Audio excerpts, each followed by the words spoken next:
Hello mga ka-KMs. Ang gagawin namin is magbo-vulcanize kami ng guma na 285 70 R17.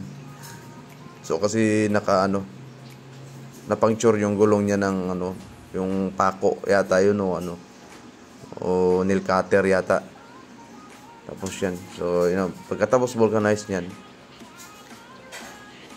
pipilingan namin ng nitrogen yung gulong niya. So, pagkatapos filling, yan kailangan 35 PSI ang laman ng bawat gulong niya. So, yung iba, re-refillan namin kasi kulang na ng pressure.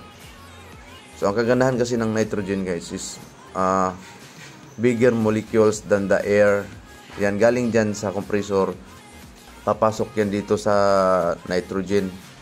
So, ang outlet naman, yun yung magiging product ng nitrogen. So, yun yung ikakarga. Halimbawa, magre-refill ng tangke o yung mga guma.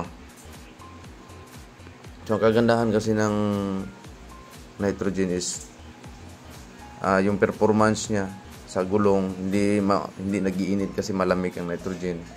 Tapos, yung molecules, malalaki nga. Ayun, tapos, walang corrosion. Reduce fuel consumption. So yan, maganda ang nitrogen. Tsaka matagal siya mag-escape sa mga gulong. Hindi katulad sa air na maliliit yung molecule, so mabilis siya sumingaw. So kahit hindi mo ginagamit yan, naka-standby lang yung sisingaw yung katagalan. Hindi pareha sa nitrogen. Yan. So kinargahan namin ng nitrogen yan. Yan, lahat ng gulong na yan. So, 35 PSI na lahat yan. Yun yung nitrogen generator. Yun. So, iset mo lang yan, automatic yan, 35 PSI. Automatic yan para pag na-reach niya na.